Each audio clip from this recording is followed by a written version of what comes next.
අයිබෝන් කියනවා මම අද කතා කරන්න හිතුවා මේ දරුවන්ගේ පෞරුෂ වර්ධනය පිළිබඳව. මොකද මම දැක්ක සමාජ මාධ්‍යවල ගොඩක් වෙලාවට මේ පෞරුෂ වර්ධනය පිළිබඳව කතා කරනවා. ඒක කතා කරද්දී ගොඩක් අය හිතන් ඉන්නේ පබ්ලික් ස්පීකින් නැත්නම් තැනකට ඇවිල්ලා කතාවක් පැවැත්වීම තමයි පෞරුෂ වර්ධනය කියලා කියන්නේ. ඒක පෞරුෂ වර්ධනයේ එකම එක කොටසක් පමණයි. පොඩි කොටසක් පමණයි. ඒතර මේ දරුවන්ගේ පෞරුෂ වර්ධනය ඇයි වැදගත් වෙන්නේ? පෞරුෂ වර්ධනය කියන්නේ මොකද්ද? පෞරුෂ වර්ධනය දරුවෙක් තරුණයෙක් බවට පත්වීමත් දරුවෙක් වැඩිහිටියෙක් බවට පත්වීමත් අතර තියෙන සම්බන්ධතාවය.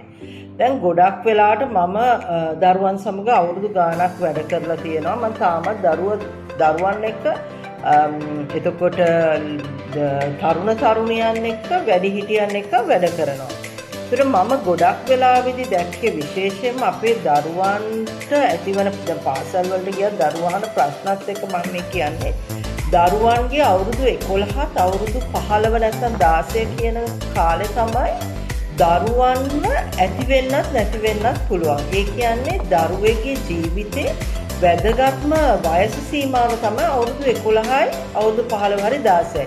මේ වයස් කාණ්ඩේ දරුවෝ තමයි ගොඩක් වෙලාවට අපි ගියොත් එහෙම පරිවාසවලත් ඉන්නේ. ඒ වගේම අපි කතා කළොත් එහෙම ගොඩක් වෙලාවට දැන් පිරිමි දරුවෙක් ගැන අපි බැලුවොත් පිරිමි දරුවෝ විතරක් නෙවෙයි දැන් ගැහැණු දරුවෝත් මේකට සම්බන්ධ වෙලා තියෙනවා. මේ අනවශ්‍ය අපි කිව්වොත් ඒකට ඩ්‍රග්ස් වලට නැත්නම් පෙති ගහන්න ඒ වගේ දේවල් වලට ගොඩක් ඇබ්බැහි වෙන වයස සීමාවක් වෙලා තියෙන්නේ මෙන්න මේ වයස. ඒ වගේම දරුවන් දැන් අපි දකිනවා මේ නිවුස් වල නැත්නම් අපි පුවත්පත් වල සමාජ මාධ්‍ය වල මේ දරුවන් අපචාරයට ලක්වීම. ඒ වගේම තව එකක් ඇවිල්ලා තියෙනවා මේ ටීනේජ් ප්‍රෙග්නන්සි. ඒ කියන්නේ ළමා මව්වරු වැඩිවීම. එතකොට මේ ඔක්කොම වෙන්නේ මේ වයස් සීමාව තුල. ඒතර මේ වයස් සීමාව තුලදී දරුවෙක් තේරුම් ගන්න එකත් දරුවාගේ පෞරුෂය වර්ධනය කරන එකත් ඉතාමත්ම වැදගත්. එතකොට මේ දෙමව්පියන් හරි වැඩිහිටියන් හරි ගුරුවරුන් විදියට මෙන්න මේ දේ තේරුම් ගන්න ඕන. අපි හිතන් ඉන්නවා නම් මේ පෞරුෂ වර්ධනය කියලා කියන්නේ පාසලේ හොඳම ළමයා වීම, පාසලේ ප්‍රිෆෙක්ට් කෙනෙක් වීම, ටියුෂන් යවුවම එතනදී හොඳට ළමයා හැසිරීම, ඇවිල්ලා සමාජයක් ඉස්සරහා කතා කිරීම, එයාට හොඳට වචන හසුරුවම ලැබීම කියන එක නෑ. ඒක නෙමෙයි පෞරුෂ වර්ධනය කියලා කියන්නේ. පෞරුෂ වර්ධනය කියලා කියන්නේ ඇතුලෙන් දරුවා ගැන විශ්වාසයක් ඇතිවීම. ඒකට තමයි අපි කියන්නේ පෞරුෂ වර්ධනය කියලා. ඒතකොට ගොඩක් දරුවෝ මේ වයස් සීමාවලට හරි කුතුහලයකටපත් වෙනවා. කියන්නේ ඒගොල්ලන්ට දැනගන්න ඕන අනිත් අය ගැන. මම කවුද කියන පුද්ගලයාව එයාලා හොයන්න ගන්නවා. මගේ ඇඟ ගැන දැනගන්න. එයාට ඕන දැනගන්න මගේ ඇඟට මොකද වෙන්නේ. මේ කාලෙදී තමයි හෝමෝන් වෙනස් වෙන්නේ. ඒතකොට එයාට අනිත් සමහර අය ගැන ආසා ඇති වෙනවා. ඒක පිරිමි ළමයෙක්ට පිරිමි ළමෙක්ද, ගැහැණු ළමයෙක්ට පිරිමි ළමෙක්ද, පිරිමි ළමයට ගැහැණු ළමෙක්ද, ගැහැණු ළමෙක්. ඒක එක විදිවලට ඇති වෙනවා. එතකොට ඒ වයස් කාණ්ඩය තුල අපිට ඒගොල්ලන්ව පෙට්ටිවල දාලා මෙයා මෙහෙම ළමෙක් මෙයා මෙහෙම ළමෙක් කියලා කියන්න බෑ. මොකද ඒ වර්ධනය වෙන කාලේ. ඒතට එයා සිතන පැතු. ඒතට එයාට වැඩිහිටියන් දෙමව්පියන්ව පෙන්වන්න බැරි යනවා. මොකද ඒගොල්ලන් හිතනවා දෙමව්පියන් ඇවිල්ලා සීමා දානවා කියලා. ගුරුවරුන්ව සමහර වෙලාවට ආස ගුරුවරු ඉන්නවා, අල්ලන්න කැමති නැති ගුරුවරු ඉන්නවා. එතකොට දෙමව්පියන් මේ කාලෙදී දරුවන් මුරණ්ඩුයි කියලා අත්හරින්න එපා. මේ කාලෙදී තමයි යාළුවෝ වෙන්න යන්නත් එපා. අම්මා තාත්තා විදිහට හැසිරෙන්න ඕන. මේ යාළුවෝ වෙන්න ගියාම මොකද යාළුවෝ කියන අය එක ටික කාලෙන් කාලෙට වෙනස් වෙනවා. දෙමව්පියෝ කියන අය ජීවිත කාලෙම ඉන්නවා. එතකොට මේ දරුවන් ගොඩක් වෙලාවට අද සමාජයේ දරුවන් මේ දේවල් හොයලා බලන්නේ සමාජ මාධ්‍ය වලින්. ගොඩක් ඔය වයසේ දරුවන් ඉන්නේ Instagram එකේ, TikTok එකේ නැත්තම් YouTube shorts වල. දැන් අපි තේරුම් ගන්න ඕන මේ YouTube short උයි TikTok උයි මේ account එකක් තියෙන්න ඕනේ නැහැ. ඒවා බලන්න පුළුවන්.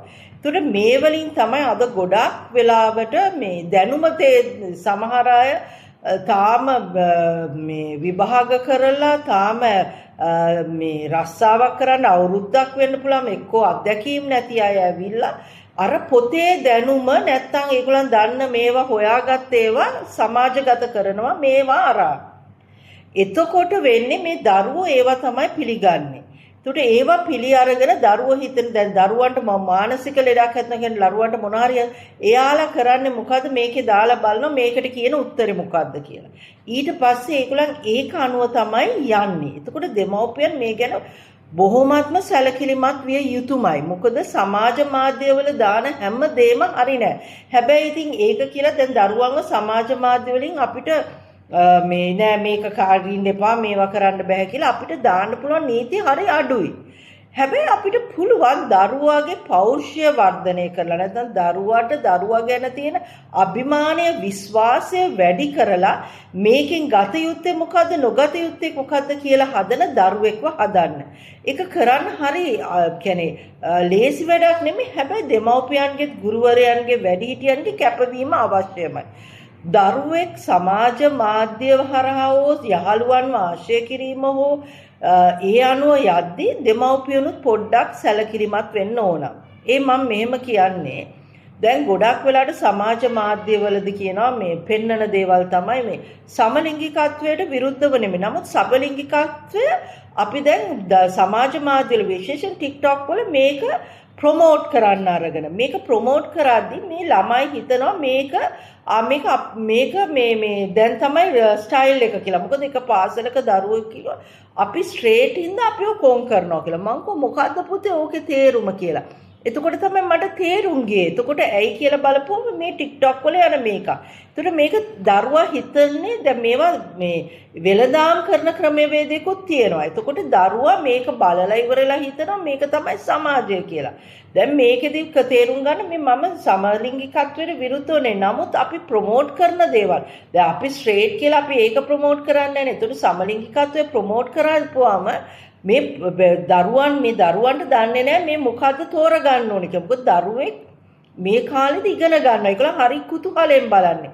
ඒකම තව වෙලාවට මේවා කරනවා. දරුවා මේ පාටිස් වලට ගිහිලා බොන්න ඕන. අද ගෑනු ළමයි ගොඩාක් අය මේ හිතනවා මේක අපි බියර් එකක් බිව්වේ නැත්තම් මේ ඒවට කල් තියෙනවා. දැන් මේ පාසල් යන දරුවන් හිතන්නේ මේක TikTok එකේ පෙන්නනවා මේක එක සාමාන්‍ය දෙයක් කියලා. එතකොට ඒගොල්ලන් හිතනවා මේකක් දැන් කියලා අපි ක්ලික් එකට ගන්නෙ නෑ. ඔයා ගොඩේ මොකද ඔයා අඩුම ගානේ සිගරට් එකක් බොන්නේ නෑ. ඔයා අඩුම ගානේ බියර් එකක් බොන්නේ නැහැ කියලා මේ ළමයිව කොන් කරනවා. ඒතර මේ ළමයි ඉගෙනගෙන තියෙන්නේ මෙයාට දැන් අර සමාජයේ පිළිගැනීම ඕන. මෙයාට ඕන එයාගේ ක්ලික් එකේ පිළිගැනීම. එතකොට එයා මොකද කරන්නේ? අන්න අරකට හැබැයි නැතුව එතකොට එයාගේ අභිමානය එයා අකමැති. නමුත් එයාට පිළිගැනීම සමාජයේ පිළිගැනීම ඕන නිසා ඇය ඒ දෙයට හෝ ඔහු ඒ දෙයට පෙළඹෙනවා. එතකොට සමහර අය සමහර පිරිමි දරුවන් ඉන්න මේ ඕක ගැහුවේ නැත්තම් වැඩක් නෑ. ඕක එකපාරක් ඔයා නිදි මරනවා නම් ගහලා බලන්න. මේවා ප්‍රොමෝට් කරනවා. එතකොට Facebook පාටිස් මේ පාටියට එන්න ඊපස්සේ එතනදී පොඩි මේකප් බෙදා ගන්න ඕවා සාමාන්‍ය දේවල් මේවා අපේ සොසයිටි එකේ දේවල් කියලා ඒවා ප්‍රොමෝට් කරනවා. ඒතර මේ දරුවා මේක තමයි බලන්නේ. ඒතර මේක බලලා එයා එක ගන්නවා නෙමෙයි. එතකොට එයාගේ යාළුවන්ගෙන් උතන වීක් කෙනෙක් ඉන්නවනේ පෞරුෂ නැති කෙනා. ඒතර එයාට පොර වෙන්න ඕන වුණාම එයා කියන මේ වගේ අය තමයි සමාජයේ නැත්නම් අපේ ඉස්කෝලේ ක්ලික් එකේ අපේ යාළුවන්ගේ ක්ලික් එකේ ඉන්න ඕනේ. ඒතර මෙයාව අත්හැරුණාම මෙයා තනි දරුවෙක් වෙනවා. ඒතර මෙයාට යාළුවෙක් නැති වෙන නිසා මේ බියට මෙයා මේකට ඇබ්බැහි වෙන්න පුළුවන්. ඒතර දෙමව්පියන් වශයෙන් මේ ගැන ගොඩාක් උනන්දු වෙන්න ඕන. ඒ වගේම සමහර ටියුෂන් වල දැන් ගොඩක් වෙලාවට ටියුෂන් ක්ලාස් වල බැලුවොත් නලු නිලියෝ ඇඩ්වර්ටයිස් කරනවා වගේ තමයි පෝස්ටර් ගහන්නේ. ඇයි ළමයි යන්නේ ලස්සනට. එතකොට මේ දෙමව්පියන් ගුරුවරයා කවුද? ගුරුවරයා කොහොමද උගන්වන්නේ? ගුරුවරයා පාවිච්චි කරන භාෂාව මොනවද? ගුරුවරයා මොනවද ප්‍රොමෝට් කරන්නේ? මේ දෙමව්පියෝ මේ දේ දැනගෙන දරුවා යවිය යුතුයමයි. මොකද ගොඩක් වෙලාවට මේ දරුවන් කියන්නේ ඕන කෙනෙක්ට දැහැ ගන්න පුළුවන්. මොකද මේ වයස ඇවිල්ලා මම ඉස්සලා කිව්වා වගේ කුතුහලය හොයන වයසක්. මේ වයසේදී අත්හරින්න එපා දරුවව. ඒ වගේම ගොඩක් මේ පිරිමි දරුවෝ කොල්ලෙක්නේ කියලා අතාරින්න එපා. හැබැයි පාසල තුලදී විශේෂයෙන්ම පිරිමි දරුවන් හෝ ගැහැණු දරුවන් එයාලගේ ජීවිතවල වෙනස්කම් වෙද්දි ගුරුවරු දැනගත යුතුයි. මේ අපි ඇවිල්ලා ඉන්නේ උගන්වන්න විතරයි කියලා දරුවන්ව මේවා කරන්න එපා. මොකද දරුවන් පාසල් එන්නේ ඉගෙන ගන්න විතරක් නෙමෙයි. ඔවුන්ගේ චර්යාව හැදෙන්න, ඔවුන්ගේ පෞරුෂත්වය හැදෙන්න, ඔවුන්ව සමාජගත කරන තැන තමයි පාසල. ඒ වගේම ගැහැණු දරුවනු තේරුම් ගන්න ඕන ගැහැණු දරුවන් කියලා කියන්නේ සමාජය වෙනස් කරන්න පුළුවන් කට්ටියක්. ඒතර මේ ගැහැණු දරුවන් අතරක් තියෙනවා දැන් ලොකු මතභේද මේකක්. මොකද ඒගොල්ලන්ට ඕනේ අර සෝෂල් ලයිෆ් එකට යන්න. යා යුතුයි පුතේ. යන්න එපා කියන එක නෙමෙයි. සෝෂල් ලයිෆ් එකට යද්දී ඔබව නැති කරගෙන යන්න එපා. පෞරුෂත්වය නැති කරගෙන යන්න එපා. ඒක හොඳට දෙමව්පියන් දරුවන්ට උගන්වන්න ඕන. විශේෂයෙන් ගැහැණු දරුවන්ට පිරිමි දරුවන්ට දෙගොල්ලොන්ටම එක සමානව. සමහර තැන්වල කියනවා මේ සෙක්ස් এডুকেෂන් එක නැති කරපු හින්දා තමයි මේ ලොකු ප්‍රශ්න කියලා. මේ දරුවන් ප්‍රෙග්නන්ට් වෙන්නේ මම හිතනවා සෙක්ස් এডুকেෂන් එක කියන්නේ සිලබස් එකක් වෙන්න ඕනේ නැහැ. සෙක්ස් এডুকেෂන් එක කියලා කියන්නේ දරුවෙක් ඉපදෙන විදිය නෙමෙයි.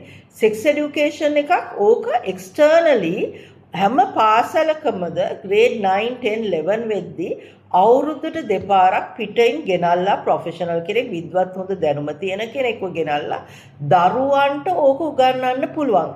ඒකට සෙක්ස් এডুকেෂන් සෙක්ස් කරන හැටි නෙමෙයි. ශරීරය කියන්නේ මේක පිරිමි දරුවට ගැහැණු දරුවට එක සමානම උගන්. ගැහැණු දරුවට ගැහැණු දරුවගේ ශරීරය වගේම පිරිමි දරුවගේ ශරීරය උගන්වන්නත් ඕන. පිරිමි දරුවටත් ගැහැණු දරුවගේ ශරීරය පිළිබඳව උගන්වන්නත් ඕන.